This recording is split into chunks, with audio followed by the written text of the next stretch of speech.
notice, hello to everybody. Yesterday I spoke at the University of Colorado on this issue, but then the audio was not clear, so many people requested that I make a statement on this, especially on the issue of His Holiness Dalai Lama, playfully kissing a boy and saying something politically incorrect. Those who know His Holiness the Dalai Lama, like Tibetans and Buddhists and people who have visited him and met him, will not see any story whatsoever in the story which is being shared and reported by major news media around the world. Number one, the incident happened in February 28. Why the news is going viral now after 5 weeks, that itself is a question. Number two, if you have met His Holiness Dalai Lama, having worked with him for 10 years, I've been with him in many public events. He is one playful person. For example, if there is an Indian security person with a beard, he will pull his beard. If you have a mustache, he will play with your mustache. Sometimes, he will pull his mustache down, I'm sure that person has spent many minutes, keeping it up. He pulls it down. And if you have a big head, he'll point your head and say, big head, So if you have a big nose, he will say, big nose, and he goes close and gives the New Zealand Maori greeting, of touching each other's nose. So he's like that, all the time playing. And if you are bald, that's it. He'll rub your head and give you one spank. Sometimes quite hard. My security, Kalyan, used to get quite a few spank on his head because, he was bald. Now, imagine His Holiness Dalai Lama going to the White House, meeting the President of America. This can't be, as serious and formal meeting as possible. He meets President Barack Obama. What does he do? His Holiness says to Obama, oh, you have big hair. And starts playing with his hair. And what does Obama say? Oh, you notice, So in that very serious, highest level of meeting, His Holiness plays with people. Another story. His Holiness was giving a lecture at Harvard University, Sanders Theater, and he had to go through this basement tunnel, and where there was also an office. So we had cleared the tunnel. So as His Holiness was coming out, one lady from the office came out with the files, and she was busy moving forward. His Holiness ran and gave one slap, from the back to the lady. She turned around and looking, thinking, who the hell hit me, And His Holiness looked at her, smiled, and she also smiled. They both laughed and they hugged. They started walking. What did His Holiness tell this lady? He said, fat. Because this lady was, on, heavier side. She laughed, he laughed, they hugged, they walked towards the stairs, and he said goodbye to her, and she said goodbye to him. And she shared the story that His Holiness hit her, and he called her fat. Why the lady was not offended? Because His Holiness is sincere. He has no ill intention. He was very pure in his motivation. For example, myself, I got elected in 2011. In front of thousands of people, I think 50,000 people, His Holiness was giving a speech. At the end, he introduced me. He said, oh, now we have a new leader. He's from Harvard and modern educated and all that. I was getting, quite proud. Then he said, his Tibetan is, of a school standard. Can you imagine? I'm supposed to be a Tibetan leader, supposed to have oratory skills and Tibetan language. And then His Holiness just said, his standard of Tibetan is of a school kid. Everybody laughed, I was embarrassed, right? But what did I do? Did I feel anything bad towards His Holiness? No. Why? Because he's pure, he's sincere, he has no ill intention at all. I laughed with him. I was embarrassed. I wish he would be a little more politically correct with me in front of these people. But no, that's His Holiness for us, right? So people should understand that if you watch the video with the boy, Tibetans will say, that boy is so lucky. He got a hug from His Holiness, and he also got a kiss, right? But then from Western or others' perspective, I can understand it was politically incorrect.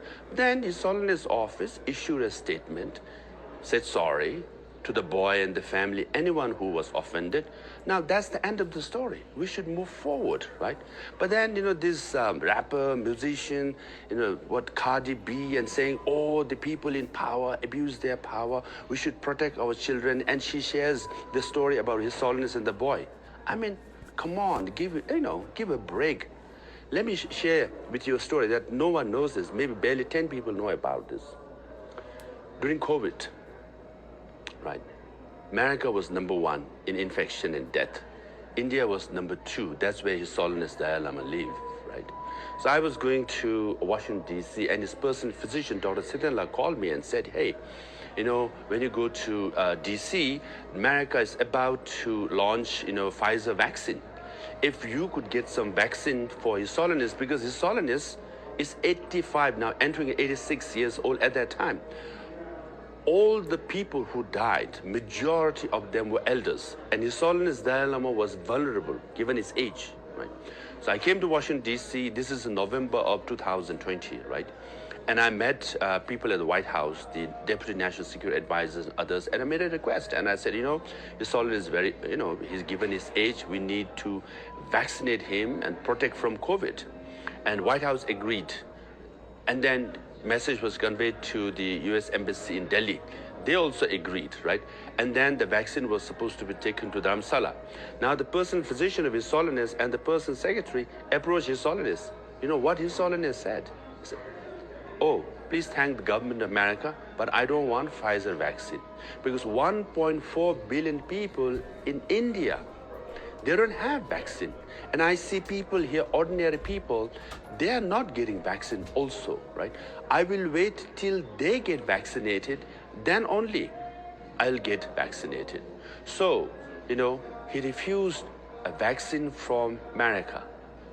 That's His Holiness Dalai Lama, right? Now, we waited for a few months, right? And then finally, the vaccine was introduced in India, and AstraZeneca, which is 67% effective. And then again, the personal physician called me and asked me whether the government of India could facilitate that he be vaccinated at his residence. And I made the request to the Health Secretary in Delhi, Health Minister of Himachal, and Health Secretary, and they all agreed, right? And the CMO, or the Chief Medical Officer of Dharamsala, was informed. And then, next day, the personal physician went to His Holiness and said, Your Holiness, the COVID vaccine will be given to you at your residence, right? What did His Holiness say? His Holiness said, why should I get a special treatment?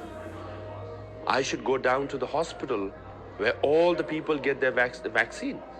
So he went to the local hospital, like ordinary Tibetans and Indians, and got vaccinated, right?